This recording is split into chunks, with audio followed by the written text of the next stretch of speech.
what these would equal, what sine 3 pi over 4 would equal. So the first thing we're going to have to do, since we're so used to degrees, soon we're just going to completely do it in radians, hopefully by the end of this lesson. But right now, since we're used to degrees, first we're going to convert it into degrees, and then use this to find the acute related angle. And then using that acute related angle, we're going to look at this table, and then we're going to see what this expression is equal to. Alright, so sine 3 pi over 4. So we know that if we're going by 4s, and 1/4 of 180 is 45, and 45 times 3 is 135. So that's what it would be in degrees. And then since we know that it's between 90 and 180, it's in the second quadrant. And how do you find the acute related angle in the second quadrant? You do 180 minus theta. So 180 minus 135 is 45. And we can see that would fall into the 1 over root 2. So this is equal to 1 over root 2. Now what about this one? What about the cosine pi over 6? So 180 degrees, which is pi, over 6 is cosine 30. Cosine 30 falls into root 3 over 2. Finally, tan 11 pi over 6. Okay, so as we said here, 6, as we can see, is 30 degrees. Now 11 of these 30 degrees, oh, this should actually be 330. And then, so this should actually be 330, not 300. So to find theta in the last quadrant, we do 360 minus theta. So 360 minus 330 is 30 degrees. So tan 30 falls into 1 over root 3. So that's how you find what these expressions are equal to in terms of radians using degrees. Now you can just do this yourself as well, because you'll know that pi over 6, you could just instead put pi over 6 here, which is what we're going to do in the next slides and on the whiteboard. Alright, so now I guess we can move on to the whiteboard. We could do some of these problems together. So first we're going to do 5 pi over 4. And before we do that, let's convert these and put these on to the chart. So 30 degrees, what would that be? In terms of 180, 180 divided by 6 is 30. So you have pi over 6. So below this, we're just going to put it in radians. 45, so to get from 45 to 180, you multiply by 4, which means it would be pi over 4. And then for the 60, it would be pi over 3. And then as we know from, we can just go back to the previous slideshow, we can see all of these. So these are exactly the same. However, it's now in terms of radians.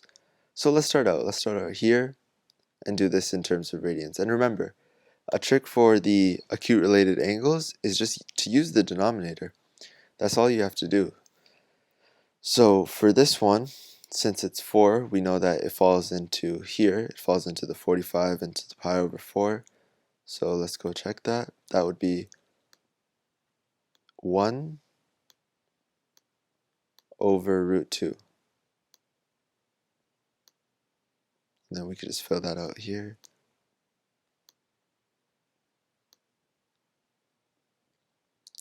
And then this would be pi over 3.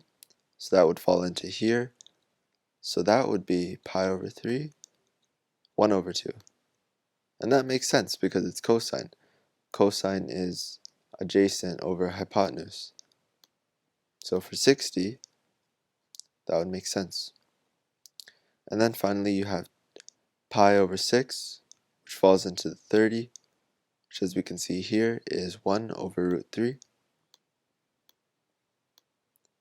So that's how you find the angles without switching it to degrees.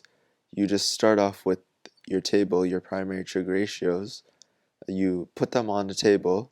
As you can see, we have the table here. And then you find the acute related angle based on the denominator. So let's say this was even 7 pi over 6. It would also fall into this pi over 6 primary trig ratio. So you just use that and you'll be able to find what these expressions are equal to, all in terms of radians. As you can see, we use no degrees here. Alright, so now what we're going to do is, or first, before we do that, we're going to sketch each rotation. Alright, so just so you could imagine what it would be like. So I'm going to draw one big Cartesian plane where we can draw circles. Okay, so the first one, so pi. Alright, so how would we draw pi? Remember, that's 180 degrees, half a circle. So if you're imagining that we would draw it like this, that's correct. So the angle, the line, would be right here. Let me draw a little arrow to signify that. Yeah, okay, so that would be for pi. And next, let's do question 2. 2 pi. So if pi was a semicircle, if you're thinking it would just be a full circle, also because you know that 2 pi is a full circle, you're right. So it would look like that. That would be the angle, and this would be the circle.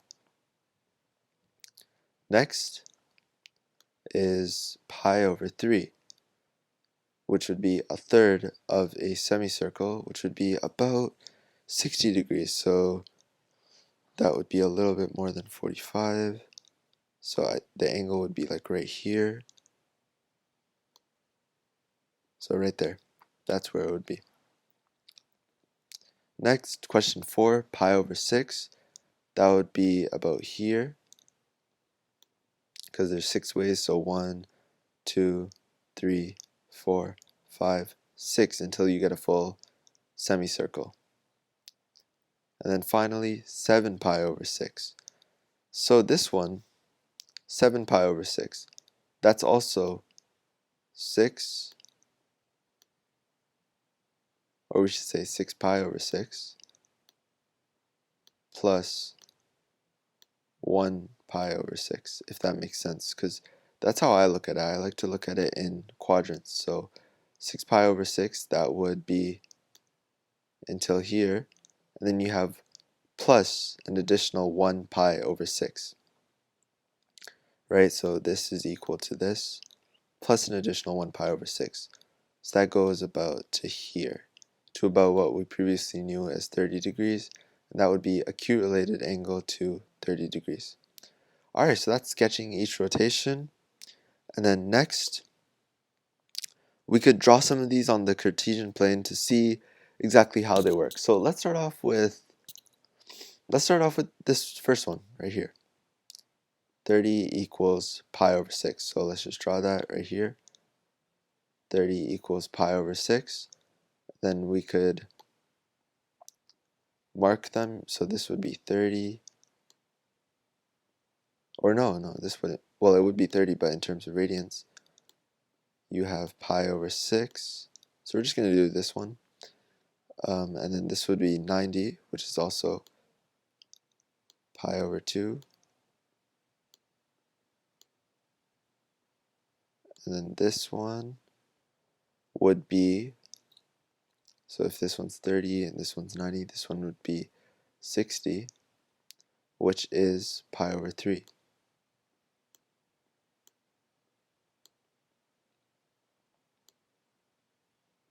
Alright, and then from the slideshow, we could look at what the triangle was. So you have root 3, 1, 2.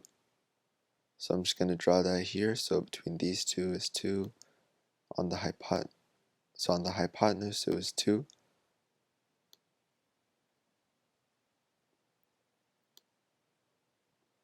And then on the longer side it was root 3.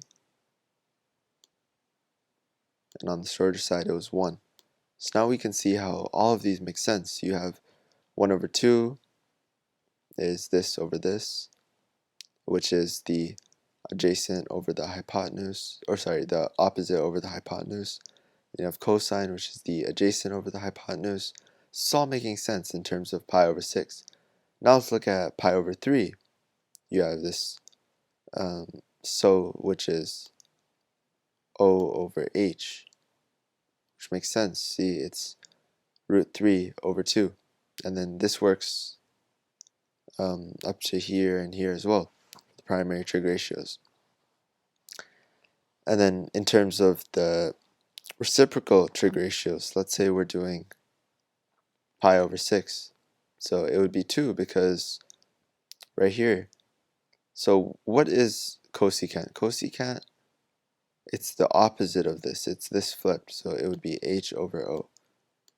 So in terms of 30, what's the h? The h is 2 and the o is 1, which would just be 2, which is why this and all the rest of the reciprocal, what they equal to in these expressions, why they all make sense. Okay, and that is it for the lesson. That is it for 6.1, 6.2.